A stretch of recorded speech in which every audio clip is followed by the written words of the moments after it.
All right, cool. So, Angelika, Yes. I got a very special guest in the house, and I think it's cool because you bring something to the Valley that's not really here.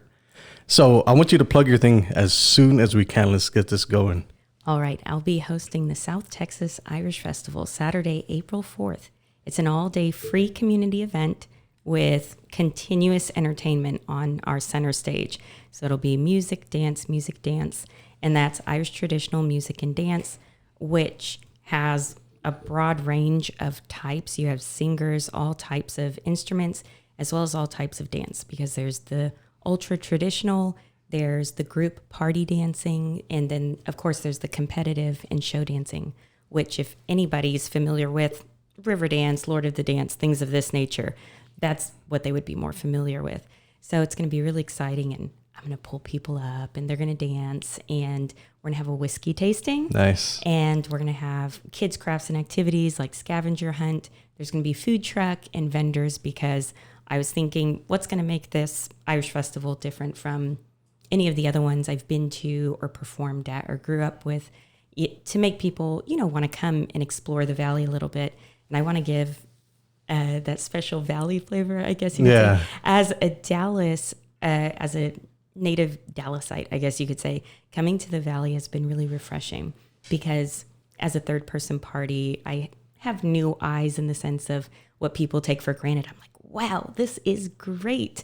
And something that I do like about the Valley and McAllen is there's tons of small businesses and there's tons of small artists. And, some people may have concerns like we don't have enough venues to express our art or our skill or our business. But for me, coming from Dallas, where it's such a work going uphill to do something like that, it's remarkable. Yeah. So for my festival, nobody has to be Irish themed, but it's nice for the day if they have some sort of Irish initiative or integrate it into their work for the day to either sell or give or whatever they please.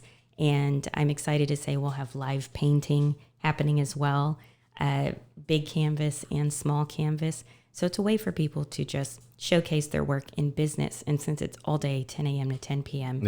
And free, and it's right off of Main Street at the McAllen Creative Incubator, which I heard was the old McAllen Library. Yeah, it's a really nice place. Yeah. They gutted it out and put a bunch of offices in there. The whole place is really nice. Yes. So you can find me in one of those cute little glass boxes. You'll know it's mine because I've got the posters up and I have some Irish traditional dresses up in the window. And I'll be having an exhibit of those actually at the festival.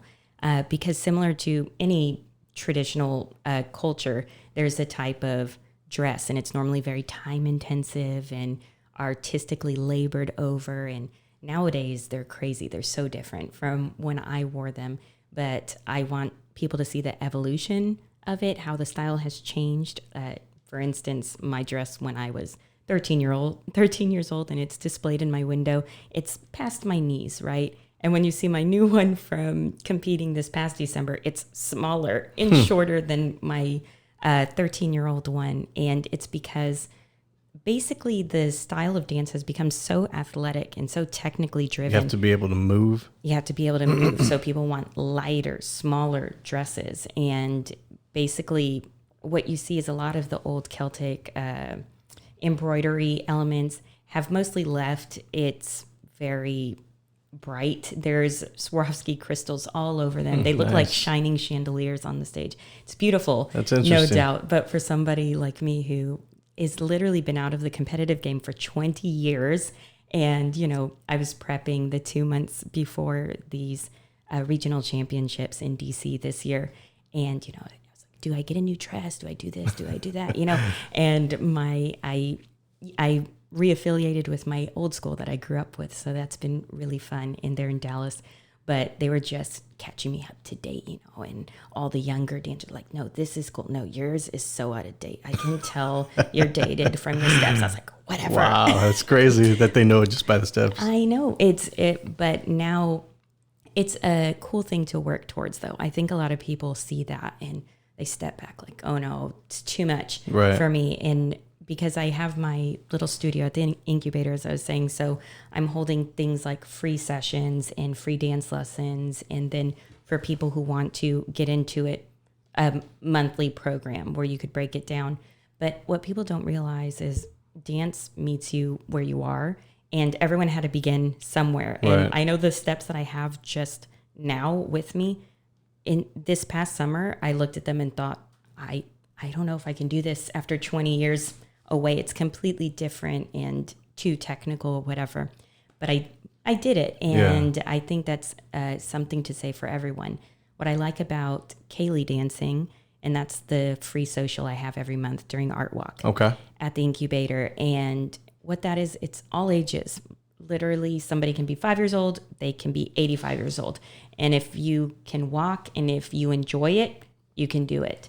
The great thing is, for one of my Kaylee, I believe it was my Christmas Kaylee, my brother came in, and he will actually be performing at the festival. And he's renowned for his banjo shredding, as I like to say. Nice. You don't hear very many banjo players that can shred. No, and for anybody who's folk music oriented, the Irish banjo is different than the American banjo.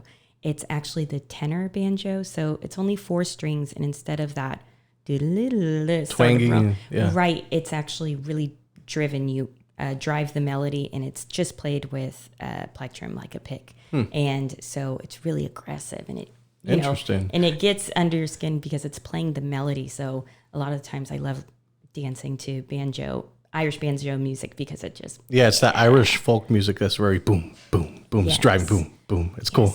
And I think that's why it has an international appeal, because sorry, readjusting myself.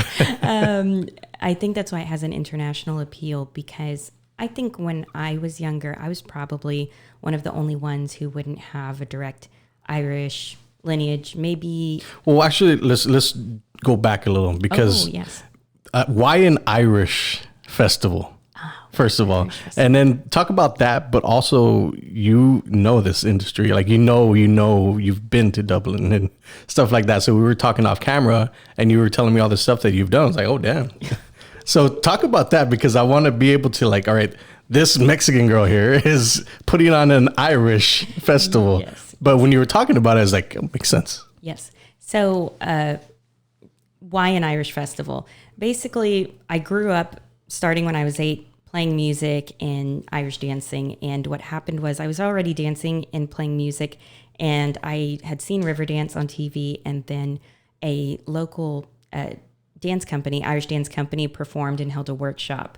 Wonderfully enough, those have become my friends and colleagues growing up. And it's funny because I have like some of their autographs. But and that same week was the North Texas Irish Festival, which, if you happen to be in Dallas this weekend, it's happening. So I grew up at that festival, and I was sold from that week on. I bought my shoes at the festival and started going to lessons, and it just really clicked with me. And I think the music is really what captured me. And since I love to dance, when those two things joined together, it was just an addiction, I guess you could say. And I think that music sort of transcends culture, because at first when you hear it, it's like, okay, yes, that's very Irishy, Yeah. I can picture that. Or the other word people use is Celtic, it's Celtic. Yeah. And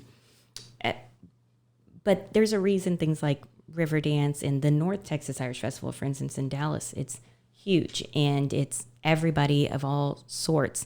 They go and they enjoy it, and the music just kind of transports you. I think there's something poetic about it, and it's just, I don't know, it makes you feel very alive. And that's what I liked. I did live in Dublin. I was doing postgrad at Trinity there, and I was playing music mostly, not really dancing. But what I loved about being in Dublin and playing music, as opposed to my experience as competitively dancing in America, is when I was in, Irish dancing, I want to be right. I want to be perfect. I want to be the top. And then that would affect my music practice. So I didn't want to play unless it was something perfect. Then I went to Dublin, and it's something different. It's not something to show off or perform. It's something to share. When you go to a session, interesting, you're sharing something. So similar to mariachi and folklorico sort of tradition, there's hundreds, if not near 1,000 different songs and tunes in the traditional repertoire. And it's so great because you'll see this 85-year-old player playing alongside, for instance, my brother when he was younger in Dublin, like a 13-year-old, and it's like, wow, what tune is that? I really like that. It's like, oh, I learned it from so and so. This is they learn it by ear. So I think McAllen in the Rio Grande Valley, this hasn't happened before, and I think they should experience it, not only like what I was saying to showcase, business and art from the valley. It's a way to give people wonder, give people imagination. See, there's something else. Something else out there. There's something else out there. And if there's other musicians or dancers, what I found is every time I go back to Irish music and dance, it positively affects my other crafts. Interesting. Because I think as an artist or a musician, athlete, whatever, when you experience something that's similar but different, I think it stimulates your creativity, your inspiration. It kind of can serve as a muse. And what I'm trying to do is really create a social following so that when people want something to do on a Sunday, because that's my only complaint about McAllen. There's never anything. There's never anything to do. There's never anything to do on a Sunday. It kills me. So I'm purposely going to start something on Sunday. So if somebody needs something to do, they can just come for free, have a coffee, dance, talk, play music, jam. And then if somebody else, let's say, play some other sort like blues or jazz or classical, depending on who shows up, who's down for it, it can sidestep into a completely sort of different. There's no rules per se. Exactly. Yeah. There's no rules. It's just kind of like a guideline. Mm-hmm. But I find it interesting because the whole passion part, we're talking about the Irish part and you living in Dublin, you doing music and doing dance. That's not what you originally went to school for. No. So sorry, Mom. So I always talk about passion, like should you follow your passion or should you follow a career that you're going to have a safe net? So here's a little lesson for everybody. I always functioned on that second ideal. You get a strong profession or skill that you still enjoy, but it doesn't necessarily have to be passion. It's something you're strong in and motivated in, and it can you can fall back on it, and that can fund your fun passion. And it's crazy because it's like flip-flopped. It's like I'm a mom. I have a 4-year-old, and I moved from Dublin to Brazil, and my daughter was born in Brazil, and then I moved back to Dallas. So through all that moving and postgraduate work, I wasn't in the workforce. And so, just those grueling sessions on LinkedIn, like entry-level position in my field, it's like 5 years experience, and it's like, geez. So I was sending stuff out, and people who are close to me and like my husband and close friends and sort of mentors, every time they would hear me go through this same old system, same old rigmarole, they're like, you don't have to force a square peg into a round hole. They know I'm passionate, interested about other things. And basically what happened, for instance, my husband's like, why are you stressing right now? If you can't get that sort of job, then use this as an opportunity to focus on the thing that you've always moaned about. I'm always complaining. I never got to do this. I never got to do that. And it was like, he has a gift of putting things really simply that way where I can overcomplicate things. And it just sort of clicked like, I guess I could just work on my music. There's no rule saying that I can't. And it was almost like the second I gave myself that tiny window of permission, all this stuff. How long was that going on in your head before you gave yourself permission to actually explore this? Gosh, I would say I grew up with that. I'm 31 now, and I left Dublin when I was 25. Okay. And how long were you in Dublin? 2 years. Okay. And so I haven't visited in the past couple of years, but after that I was there every year. Hopefully I'll make it this summer to bring my little one there. But basically it's something I struggled with my whole life. I think a lot of everybody, it doesn't have to be a certain type of person, but when you're somebody who gets fixed on something, or you're perfectionistic, or you hold high expectations for yourself, you can find yourself always hitting a wall, and you find yourself that you're only chasing something just because you said you would. Right. In an instant, you're like, oh, well, I said I would go to law school. I said I would work in public policy, and you start getting in that I must because I said it. And I forget, I can't credit the quote, but there's always those type of quotes. It's like, you're only one decision away from changing your life. Yeah. And basically, it's just, like I said, even if you just talked to me this past summer, I would have never imagined this. And I would say it was around that time I gave myself that permission. I was like, okay, I was visiting Dallas and I was like re-enrolled in my old school. I want to go to Oireachtas, which is the regionals. Let's do it. I paid the registration, so now I must. You have to. Right. And I got in touch with Laura Robles at the incubator, and I was just, how I am, just blah, blah, blah, blah. And telling her things I like, my ideas, and she had faith in me. She saw what I was hoping for, and I was able to get into the incubator. But before that, participate in the art walks, just as an independent person, and that gave me the ability to start performing again, engaging people again, and not just in about Irish. I've been able to meet so many different people, from marketing and public policy to different types of arts, visual arts and different types of music. So it's really cool because I started working on a folklorico Irish dance mashup piece. Okay. And there's something about stamping your feet on the ground to a beat that is just universal. I think it's something humans have always wanted to do. It's just the type of music you do it to.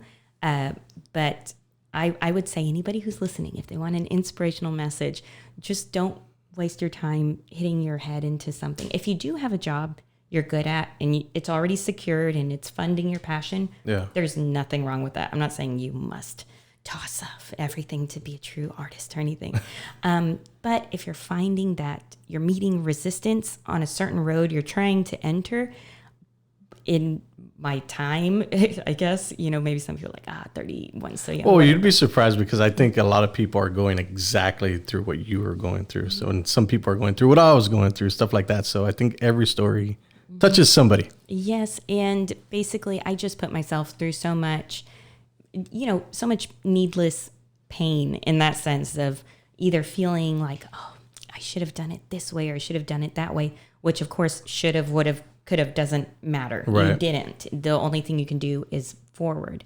And so I would always have, imaginings of leading things like this. And it was always that like, but I need to do this over here, so I'll do it next year. And basically, I think once I turned 30, I was like, like you're like, all right, I'm gonna do it. Yeah, just do it. I think that's the hard part is like you already implemented your idea. Like a lot of people have ideas. They talk about it so much, they strip it down. They know it has to be perfect, and then it never happens. And then it happens next year, and it happens the year after, and never comes to fruition, I guess. I know that. So the implementation of an idea, you're already far ahead of everybody else. So that's the great thing about this. But I think that you actually having something different, completely different. It's April 4th.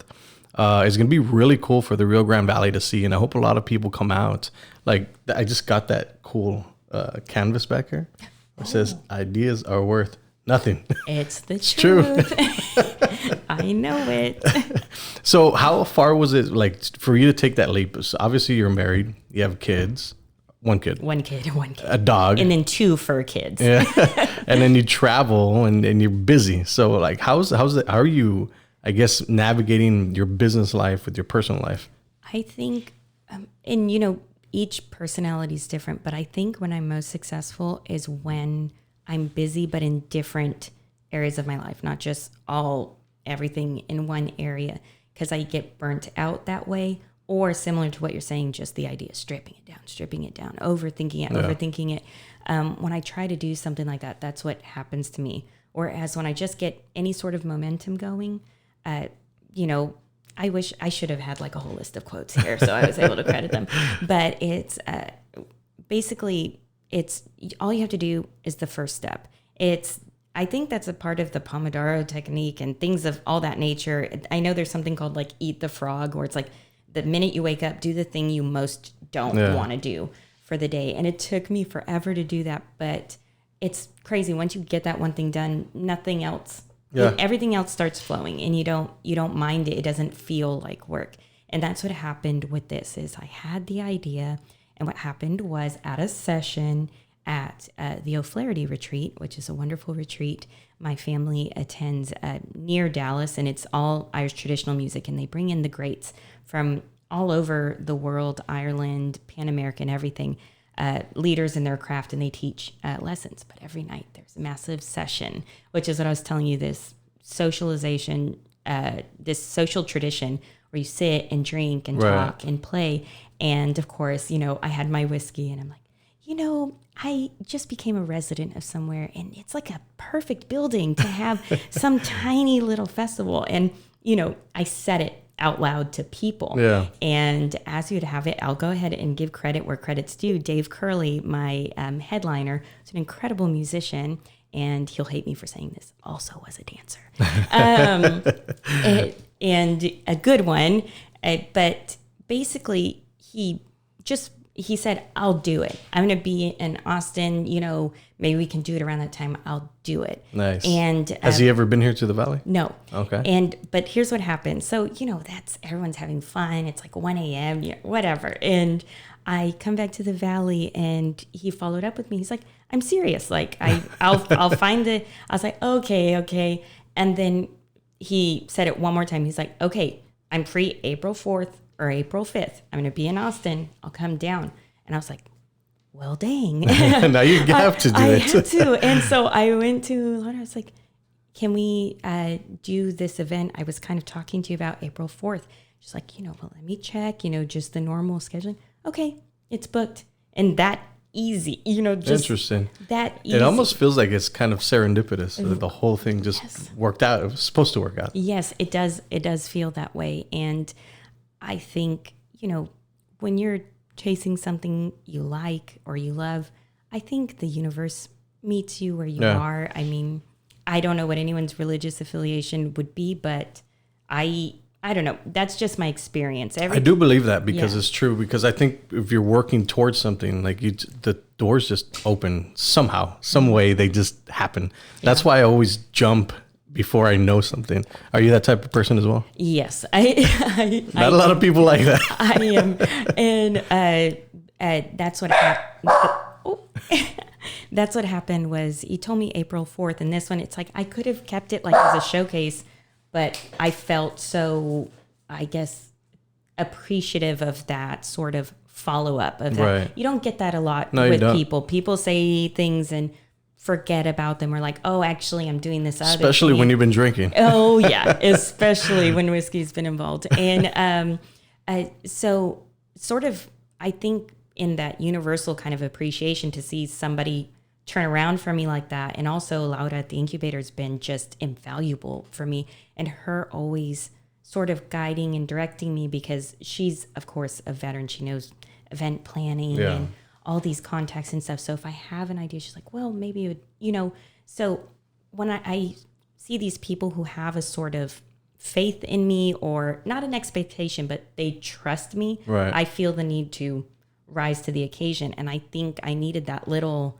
shove, like, well, if Dave Curley's coming in and if my brother's coming in and like, I get to use this great building, I got to do it the right way. I got to do it the right way. And so that's what's cool. I just want to make sure that I create something that everyone from the Valley would be proud of to be represented. And this is family friendly, right? Little family kids can learn to dance and all that stuff. Exactly. And so, of course, like I talk about whiskey tasting and stuff, but similarly, what we were talking about culture, like any sort of Irish festival you go to, it's family friendly. Of course, there's going to be Irish whiskey, Irish beer, but it's just an overall inclusive community event. And so whatever you go there for, if you're just, a young 21 plus going with some friends, you're going to have fun. If you're someone like me looking for all the free events to do with your 4-year-old on the weekend, it's true though. This is the place for you. There's going to be crafts. There's going to be interactive art, museum, selfie station, all these sorts of, fun things. And since the entertainment will be continuous and I'll be having it probably in half-hour slots. Okay. Just so it's going. So, Music, dancing. right. So then, because sometimes that happens at any sort of festival, the stages are spread apart. There's these really, a strict, rigid schedules, and you kind of have to time yourself of when you eat, when you go, and stuff like that. But this, I like that it's all in one open space. It's a second floor mezzanine, and we'll be sectioning off our parking lot for food trucks and whatnot. That's awesome.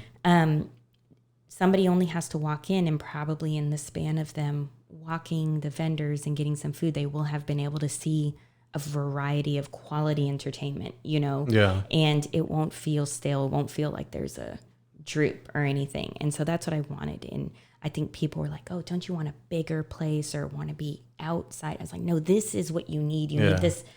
Like intimacy type of thing. Yes, it's big enough where you're not going to be claustrophobic. Yeah. It's not like a fire hazard, but it's almost that idea of an Irish pub. Like everyone's close together, everyone's enjoying it. And the cool thing, what I love, all my native Dubliner friends would probably groan if they listen to this, but what is similar to me coming to the Valley and be like, wow, this is great. And everyone's like, oh,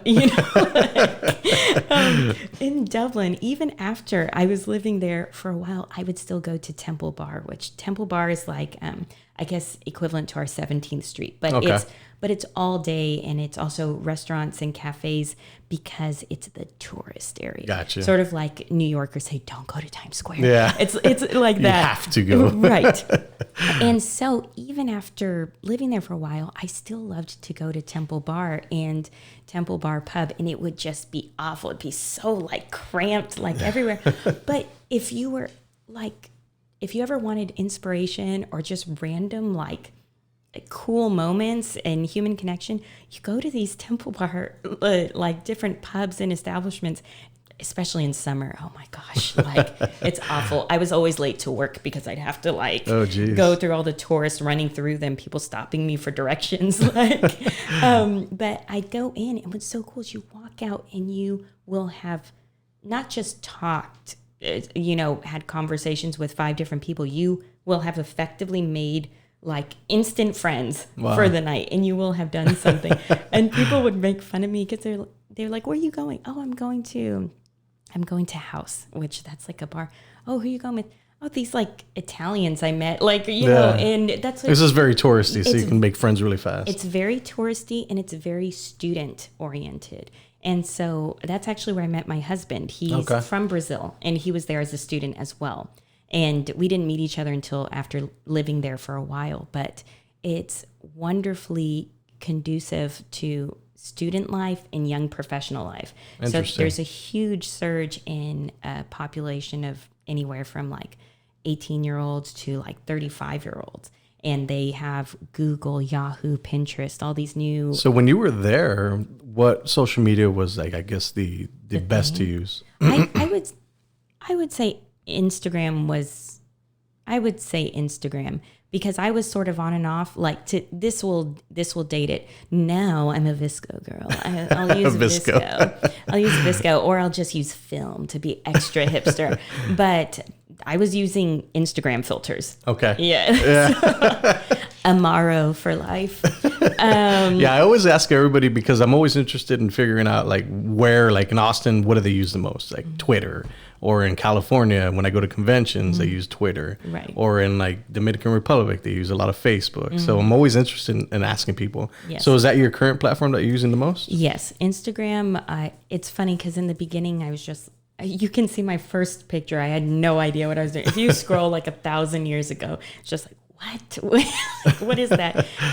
But since I travel a lot, and I guess you could say maybe it's evident in my sort of professional passions, I'm a traveler. I love to travel. I love to write about travel, talk about travel, assist people, in the sense, my friends, I just had a friend message me yesterday saying she's going to Ireland. Nice. In October. And I was just oh.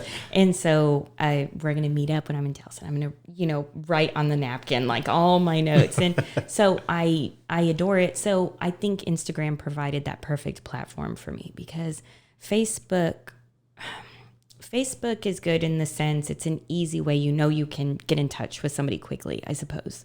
Well, now it's a bit generational. Now above a generation. It's not cool. Right. And, but, you know, it's good for that. But I don't know if it was algorithm or setup or focus, but it just wasn't conducive to that. I always felt like I needed to write something for Facebook or make an album or something.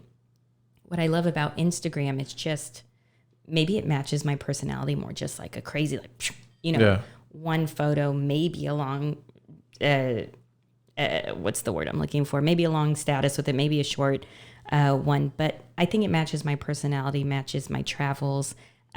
Before I was obsessed with being very linear and everything in chronological order. But now it's just like I post when I post, and now I focus more on my McAllen Irish Arts page. And that one has been so much fun. And I think it's because it's been externalized instead of having to report about my travels. Right. I think sometimes it feels a little bit like it's about me. It's about me. It's about me. Yes. What I like about my new professional Instagram is, for instance, I just posted a spotlight on my brother, and I talk about the art. I talk about the craft, and traveling and personal stuff can become a part of it, but it's not the main focus. Right. And when people go, I like them to be able to go and either experience something they never experienced, learn something, or, you know, just enjoy it, not just the same old, because I think that's the problem, or not the problem, the challenge of marketing these days. For instance, for this event, it's like,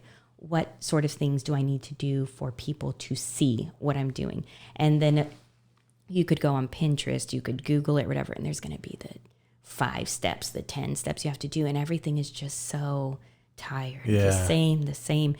And and so beforehand, I would burn out on social media really easily. Whereas I think since I have this new thing to share that I've never shared before, as well as I feel like I can share it in my own way. Right. So maybe it's been shared before, but not in my type of way. And so it's exciting. It's fun. And sure, I do the hashtags and I try to post regularly, but I don't bother myself with high traffic times and, all these sorts of things.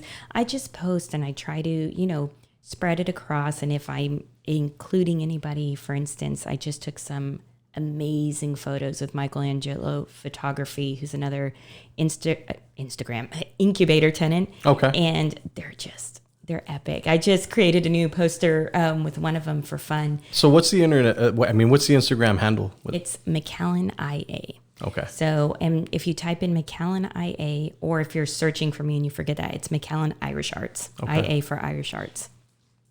And so I took some great photos with that, and that's been fun because he asked me, what do you want to do? I was like, I'm sick of my own face. Do whatever you want to do. And I love experimenting different types. So do what you want. And I think that's awesome because a lot of people are like, no, I want it this way. I want it this way. They don't let the artist create what they create. I think that's one of the things that if you're open to it, like go for it, try whatever. Neither of us expected what was to come out of it. I think he was worried because he's like, okay, I've got the, just feeling me out. Yeah. And since we're in the same building, like he can just stop in my office and I'm like, oh, I like things like this. I've taken pictures like this before. And, but honestly, let's do it. My only request was my new dress that I got for this past, competition. I'd like to showcase it a little bit because it's newer, but still has some old traditional elements to it. And I like it. And I think it grabs people a different way because people see instruments and stuff. And if they're not paying attention to what's written on the instrument, it could be anything. But something like an Irish dance dress, an Irish dance solo dress, it's very different and peculiar. And I have a lot of people who may not see me in my office because I'm behind this huge desk and there's things hanging in my window. They don't even see me. And I see so many people stop at my window just to stare at the dresses. Yeah. And because it's an interesting piece. Right. And so I take that as my opportunity to pop up like, hey, by the way, but it's cool because people try to guess what it is. Like, is drill team getting really intense lately? Interesting. And I explained to them, they're like, oh, wow, yes, I know what you're talking. And they're able to put some connections together. So it's it's a cool pool, and that'll be my new poster released today. Nice. That photo. But I think that's what it is. It feels serendipitous because I let myself be open to it. And if that's a lesson for anyone, just like, go with it. Yeah. Go with it. Don't take yourself too seriously. Of course, like, respect yourself. If you're an artist, like, something that I'm always telling people I invite for art and stuff, I'm always like, total, like, clarity between us. I believe in taking care of the artist. If this is something you can do, awesome, I'm going to take care of you. If not, that's okay. I'm sure we will meet. Yeah, exactly. Something always comes around. Something always comes around. And in McAllen especially, I found out you will run into people. Oh, yeah, for sure. Like, so it's cool. Like, people who can't do it or whatever, it's like, it's fine. If you can't come to this, can't do this, I have a monthly event. It's free. I'm about to start the weekly music. It's free. There's no need to feel like you need to sign this contract with forever. Right. Yeah. And I think we're in a hobbyist sort of time where definitely. Everyone, and I'm the same. I like hot yoga, gym membership. People want to explore everything, and I think that's cool. I think that's cool because the younger generation is like, all right, well, there's so much things we can possibly do. I want to explore them all, and I'll pick what I like. And if I don't like it, then I won't do it. Right. And like, for instance, look at somebody like me. If you would have caught me from 8 to 14 years old, Irish dance was like my life. And I was there all week, every weekend, and I was traveling once a month to competitions. And then after 14, it was just like flatline. I was burnt out. I didn't want to do it. And then when I was 17 or so, I was invited into an Irish dance company. And then I realized, like, oh, I wasn't burnt out on dancing or the type of artistic or cultural expression. It was just competition. It was like, I was good at it, but I think after a while, maybe it doesn't suit my personality so much, because at first I take things really seriously, but then it's hard for me when you see everyone taking themselves so seriously. It's What's an interesting perspective that you saw that? Yeah, it's hard because you enjoy it and you understand why people are taking it seriously and stuff. And I don't know if it's a blessing or a failing of my personality. It's like, yes. And then I'm like, it's really not that important. Like, I love it. Yeah. But, some people, I wouldn't ever make somebody feel bad for their emotional feelings about something. Towards something. Right. But for instance, I was younger and I was like 13 or 14 and I would see somebody cry for not winning. And that makes you feel like, and I was like, no, like, I don't want to feel like that for a craft I should love. And it's a very weird place that you're in, especially like with dance moms when they take their kids to like the dance things. Like, some of that stuff is like hardcore. It's hardcore. And so I do teach seasonally at Dance Center of Edinburgh. I help them choreograph their Irish show, which that's another serendipitous thing. After I opened that window, I met them at the Palmas Festival. It's like, I see here Irish dancers and are you in Irish dance school? And they're like, no, we're a ballet and repertoire like dance theater school, but we took some workshops and we love it, and would you like to come on board? And so I think that's been really transformative, not just for like students, for me, because of what I was telling you. You need that sort of outer stimulation of different genres. Exactly. And what I like about it is these are fairly advanced dancers. I mean, it's a range of ages, but the ones I started working with were like the advanced ones, the top levels, and they're anywhere from 14 to 18 years old. And they win in their ballet and jazz and hip hop and contemporary and drill team, all these sorts of things, which I've taken part in, but not as seriously as that sort of level. And it's exciting because they're good. They have the physical ability. Right. But I have to break things down in a technical, scientific way. And it's something that I love to do. And it also it helps my own craft because... So then you love to teach. Yes. And so basically what happened, I was grabbing choreography, at my old studio to prepare for this competition. And I would video myself like, oh, that's trash. Like, get this out of my face, delete it. And I was so upset. And then right when I start teaching and then I'm creating new choreography and I have to break things down to a microscopic level because, for instance, tap has tons of similar rhythms to Irish dance and vice versa. The only difference is dancer technique. For instance, in Irish dance, your legs are always crossed, always turned out, always en releve, which is on your toes. Whereas tap is side by side, very grounded on your heels as well. So they know how to make these rhythms. So what I had to do is I had to engage them in certain rhythms. And then as they started getting used to it, start tweaking them. Okay, bring it closer, bring it higher, and all that. And last year, it was a struggle, not in a bad way, just like everyone's like, oh. Again, everyone's super tired, sore in places that never been sore before because they're using entirely different muscles. But this year was super cool. I had them for, just the first rehearsal of the year. And I was like, okay, let's just do some across the floors to warm up. And I saw them go across the floor. Same things I had them do last year, but it was different. Something changed. It wasn't this very balletic, style, which there's nothing wrong with it. That's what they are, ballet dancers and stuff. But it was so cool because they got, the only other way to say it is the groove.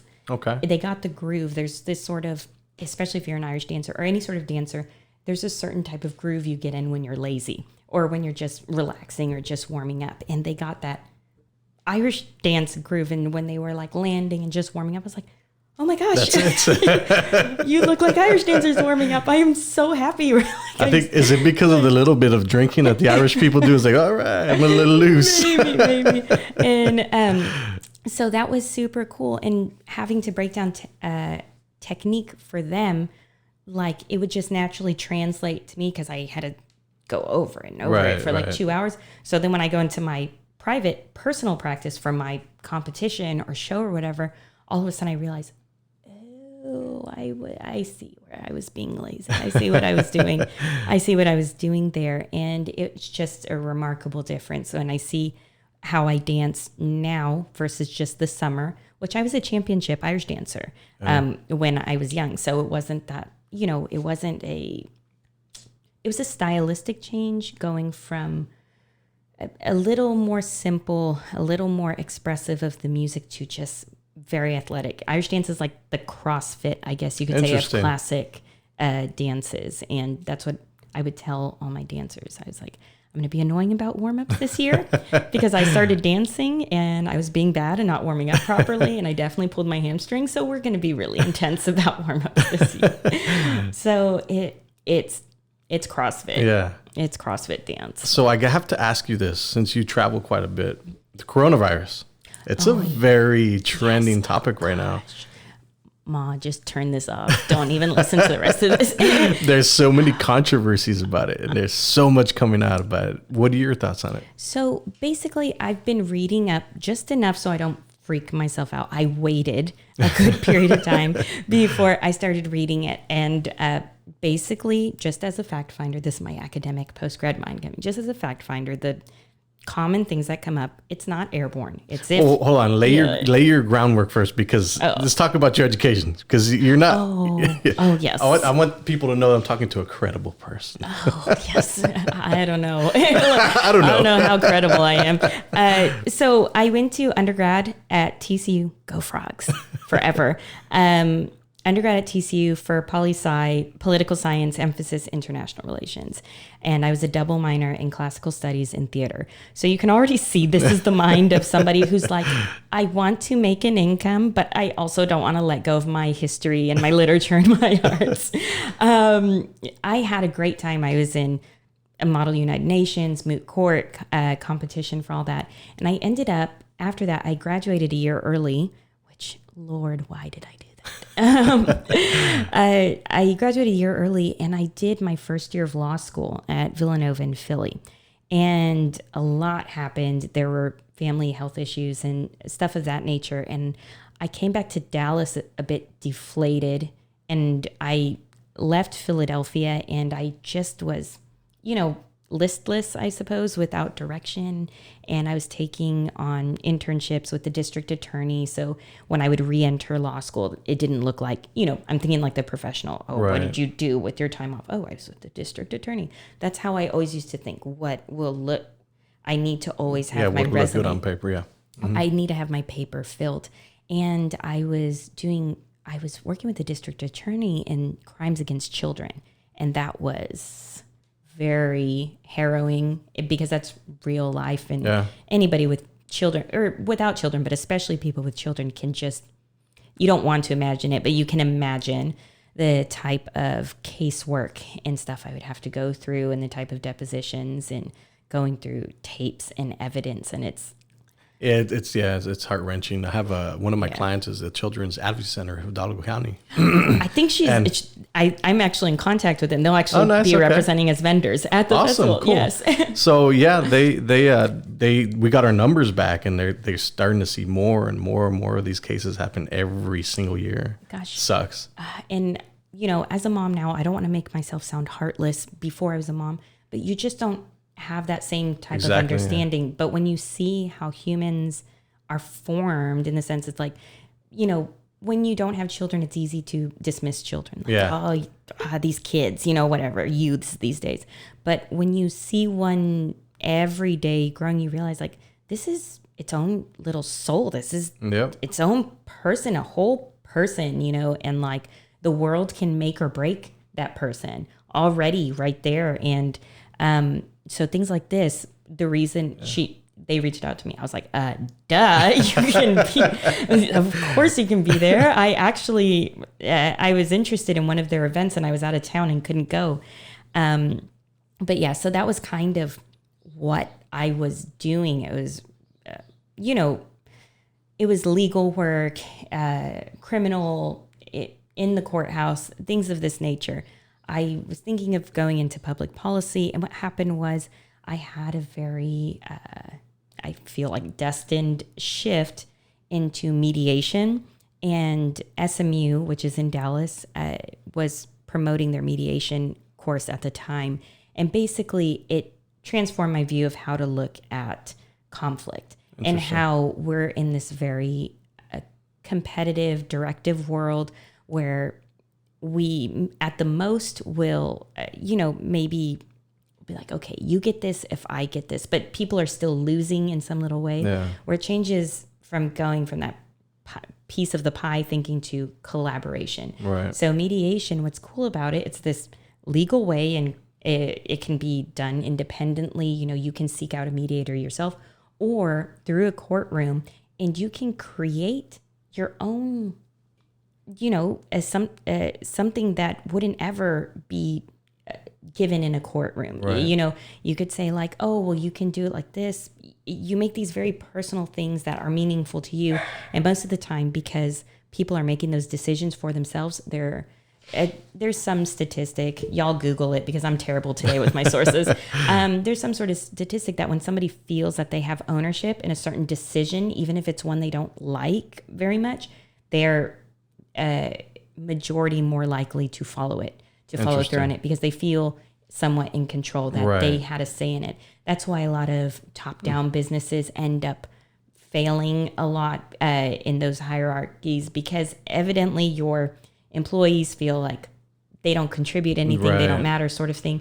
And so mediation doesn't just go in the legal avenue, it also goes into business and team building as well. The culture of the business. Exactly. Yeah. And so a lot of people who specialize in mediation end up going into these sort of team building, what's the word I'm looking for? Philosophies or pools of thought, and companies will hire them and they will go and basically change everything. And so one of my more recent jaunts, I went to Bogota, Colombia to train with Future Search, which is like this. It attracts a lot of mediators as well as consultants. Come to this area, and it's pretty much a 3-day meeting, but everyone has to be there, from top management down to like the printer, down to the janitor, and everyone, puts everything up on whiteboards and get mixed up in groups. And it sounds really like woo woo. And a lot of business type people resist that. But then once you're halfway through, it's like you see the change. And big successful businesses like IKEA and Google implement things of this nature, and they go through yearly reviews, quarterly reviews, and they're always doing that because they realize it's about innovation, and you can't innovate if everything's like. Yeah, I think the quote is you have to try to put yourself out of business before somebody else does. Yeah. So it's very interesting. Yeah. So let's talk about the coronavirus. So that I was prefacing that because I wanted to. You actually went to college. You studied. You've been in the professional world, and you traveled. Yeah. So that's kind of what I was trying to get across, is like your experience. Mm-hmm. So you formed an opinion on the coronavirus. So let's talk about that. Okay. So I went to postgrad and had to write a thesis. And what you need to do with that is you need to just read all the sources, step away, and let all the common factors, rise to the surface. And basically what I heard is the main things I keep going on. It's not airborne. It's really about people sneezing, coughing, in the area, you touching it, and these sorts of things. And at first when I was freaking out, it's like, just wash your hands. Yeah. Somebody's coughing, stay away from them. If you feel like you're coughing, stay away from them. Second thing I saw was that you need to have a fever and flu-like symptoms. If you're sick, just stay home. Just go straight to the doctor. I think maybe this is a very Western ideal. We just work ourselves into the ground. We don't take ourselves seriously when we're sick. Yeah. And I think I can't speak for what happened in China, but I think when things happen here in America, it's a lot of that. We force ourselves to work. We force ourselves into schools, and we're sick. We're not well. And we don't wash our hands. We don't take care of not cleanliness, but you know what I mean? Hygiene, general hygiene. That general hygiene that should always be on your mind. And this is me being a mom, but now I'm always like, just wiping everything down. Well, they just released somebody from, was it Dallas or was it Houston? And they went to the mall. Where's it? San Antonio. Oh, forget what it was, but they released a person saying that they didn't have the coronavirus. And then 2 days later, it's like, no, he did. This kills me. So I am a learned individual. However, I am personally very paranoid. I don't let it cripple me per se, in the sense that I won't do anything, but it's very hard for me because I've had very similar instances, not with coronavirus, obviously, but just other medical issues in my family and close friends where that happens. It gets misdiagnosed or it's not caught and it ends up being it's very common. And it ends up being serious. And doctors are human, of course. There's not, but I think with our healthcare system and just trying to get people in and out, humans are not infallible. They're going to make mistakes, and we just need to set it up where people are going to make mistakes, but in that sense of making a business structure or a collaborative structure where everyone is able to focus, kind of compare and contrast and do the best work that they can realistically at that moment. But as far as traveling, I will not be traveling. I think the best thing to do at that point is, if you can afford it, wait it out. I mean, if it's holidays and stuff like that, just use your 2 weeks another time. I've always wanted to go to Japan, and it's not going to happen for a long time now. I know. Sucks. And what's crazy is that's something I've been doing about Japan. And there's this one group that were holding auditions, we're going to have a Japan summer tour. It's like, whoa, I want to do that. And then boof. Yeah. That's not going to happen. I would say, from what I read, panicking is not going to do anything. If you can afford to move around your travel or whatever, just do it. Normally these things, I would say 4 to 6 months, you can feel a bit, because people generally, in the experience of other things of this nature that we've experienced, they have a better sense or idea of it. I think what's been so scary about this is it just spread rapidly and nobody had any idea how or where or what. Wait it out. If you must travel, if you see somebody coughing or sneezing, just use common sense. Yeah, it's difficult, especially when you're in a plane and everybody's coughing. There's sick children and stuff like that. It's ooh. I read that there was a diagram, and if somebody was sitting let's say you're on a big international flight and there's those 4 seats in the middle and 3 on either side. If they're sitting in the middle, the ones on either side of them will be at most risk. But if you're in the side aisles, it's like low to no risk. And so the main thing you need to worry about at that point is like if you're getting up to go to the bathroom and you're touching handles and you're walking around. Just hand sanitizer. Hand sanitizer, wipes, you know, and stuff. I heard face masks do not help. Yeah, that's what I heard too. There's certain ones because I'm a business person, right? So I'm very business oriented. And there's already a shortage of these masks. Right. And I was going to buy a ton of, I think, N95 masks, which are the ones that you can't get. They're like triple filtered. Oh, yeah. And I was going to resell them because... You're a businessman. Yeah. But the thing that crossed my mind was when we had that eclipse and there was a guy that bought a ton of the glasses so you can look at them. And this guy made millions of dollars because he saw it coming up. And I was like, this is the next thing. And then there's going to be something else as the next thing. I just didn't buy the damn mess. I should have just bought them. You weren't on time. Just to show you the type of person I am, where I say I'm learned, but I'm also very paranoid. I can very easily, tell you this. I can keep a calm voice. But just during that lunar eclipse, I took a picture like going backwards, like selfie to see it. And I was convinced that I ruined my eyesight. And my husband and my stepdad are just like, you are fine. It's like, no, like I see like this weird like tunnel vision. Are you sure? Like they said to not take a picture directly. They said don't take a picture directly because you're like looking directly at it. It's weird because us as American, well, I think it's everywhere. People love controversy. People love controversy. And I think President Trump is the biggest controversial figure because he said that the coronavirus is fake news. I just find it hilarious. If people are watching, I'm sure you only need to see my face. As a professional who wants to reach all different sorts of social strata, I will keep myself not censored, but maybe a little more like suggestive. I think the problem with news in America, and this is no matter what side of the tracks you fall on as far as politically, international friends who visit, it blows their mind that we have partisan news. It blows their mind that any sort of news source would in any way promote or anything or give an opinion, if that makes sense. And it blows their mind where it's something we're kind of ingrained and used to. So that doesn't happen in other countries? No, it doesn't.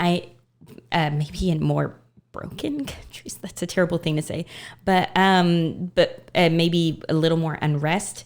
In those countries, you might see things that are much more opinionated on the news because the powerful party will pull it or something like that. But as far as just regular, other Western countries, that's not something they're used to at all. And I think that's when I had a friend visit me in Dublin, and we're opposite sides of the track, but we have fun, banter, banding our words back and forth. And basically what I said, it's like, I think even myself as humans, going back to that, we take ourselves so seriously. Of course, these are serious matters. There's nothing, especially coronavirus and like the migrant and refugee issues. These are all like health and safety issues and humanity issues. So yes, you must take them seriously.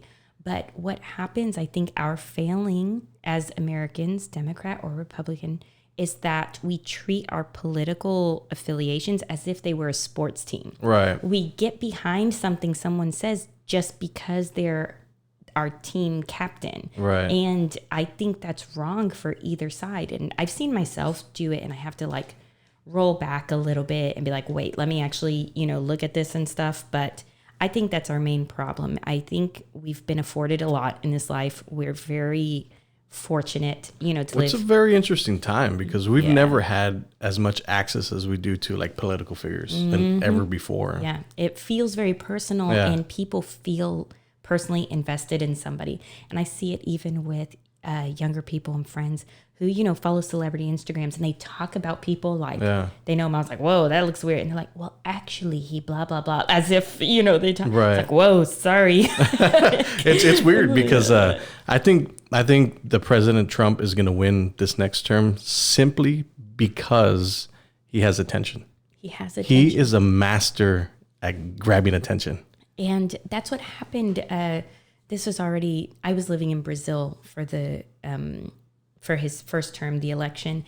And there was, I was reading an article that said he's had like this exorbitant amount of free press just because he's so attention getting. Yeah. He has all the money, to put into his campaign, and he didn't even need to spend like a fraction of what other people had to spend. It's just interesting. He was getting the attention. And, something that may scare people or give people hope is that the world always wants to level itself out. Your life, the universe, politics, it's always going to want to level itself out. You're going to be 4 to 8 years of one extreme, 4 to 8 years of another extreme. And every time it oscillates, that other side is going to reverse everything that other people have done. And they don't realize it, but through that creating and canceling out is we are actually creating an equilibrium. Yeah. We're actually creating this middle over the long term when you look back at it. Right, we're actually creating this middle ground without realizing it, because every time somebody cancels something out, they miss something or it doesn't matter so much. And so little areas get built up. I mean, obviously that's a bit frustrating when you want like immediate change, but for long-term hope, if anyone's ever like freaking out about something like I do regularly, you can always sort of come to that, is that we're just always back and forth. And when you do that, it's just creating a natural middle. It's creating this natural ground in between it. And I think our main problem also, something that was just horrendous last year, it was literally a 50-50 split of who voted, who didn't. Yeah. Today's voting day as well. Wow, yes. You can vote at the McAllen Creative Incubator, folks. I do know that. But 50% or near 50% did not vote of the population. Yeah. And so that's very difficult. And when I lived in Brazil, you're actually required to vote. Really? You can actually you won't be able to renew your passport or license. You get fined and stuff. And I think it's because, of course, they've been going through a lot of government turmoil like lately and recently. But as far as, democracy and stability, they're still like fairly new. And I think for all their suffering in regards to that, I think they're the most civically active population as well. Interesting. And I feel like in Ireland, and similar when I was there, people are like, oh, people don't care. But they all went out for a referendum one day.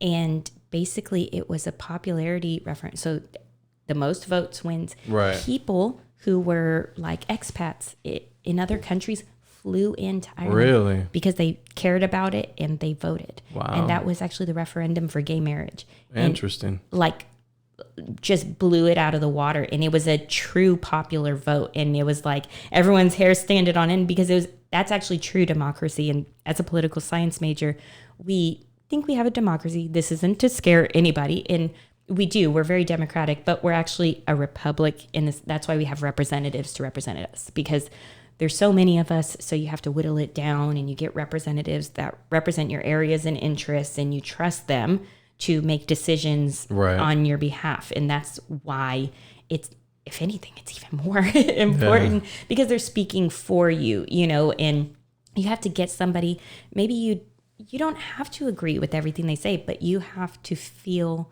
the trust that when they do make a decision, they're doing it with the intention of representing you, if that makes sense. I think there's just a lot of confusion around politics, because it's not like it's white and black. There's gray, and then you see stuff on TV. It's like a circus. It's very weird. Like I never really paid attention to politics until the last few years. Yeah. And when I'm looking, I was like, is this what we have? That's when you stepped in is when I stepped out. I was like, done. Can I clock out, please? It's very interesting. It's a very interesting world we live in. And I think social media has opened it up to everybody. And now that people are a little bit more willing to put themselves out there, especially in social media, it gives the world a magnifying glass into what they are, what they're about, their ideals and stuff like that. But before we finish off the podcast, let's plug your event one more time. Yes. The South Texas Irish Festival, April 4th. So tell us who's coming. Alrighty. So we have our headliner, which is the lovely Dave Curley. You can YouTube him and you will find hours of entertainment. We have Joseph Carmichael and Antonio Santiago, both from Dallas. Well, Joseph's from Houston now, but they play together in Dallas.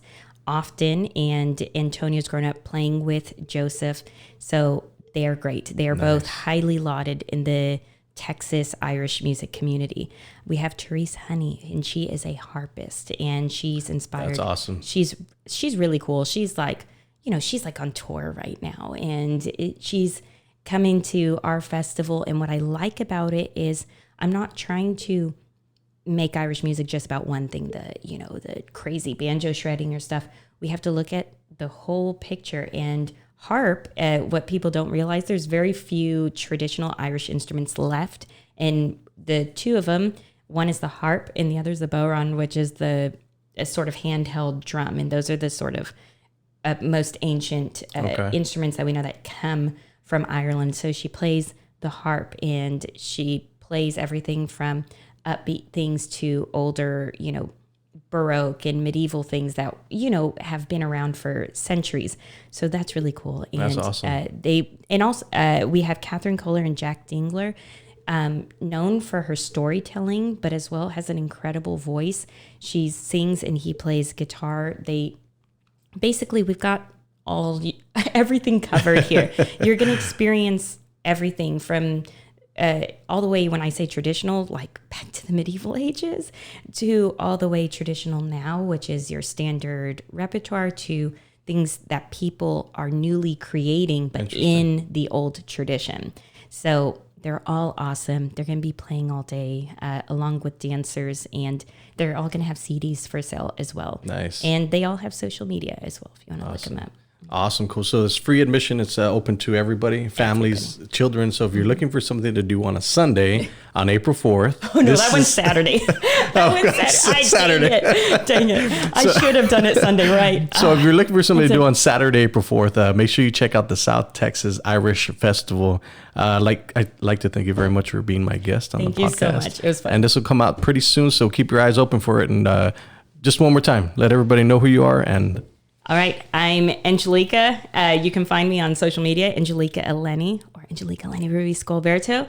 I run McAllen Irish Arts, and I will be hosting the South Texas Irish Festival at the McAllen Creative Incubator, sponsored by the Chamber of Commerce. It's going to be right there on Main Street. It's open all day, so no excuse. I want to see you there. Say your name one more time. Your full name, yes, it flows really good. Angelika Eleni Ruiz Gualberto. Yes.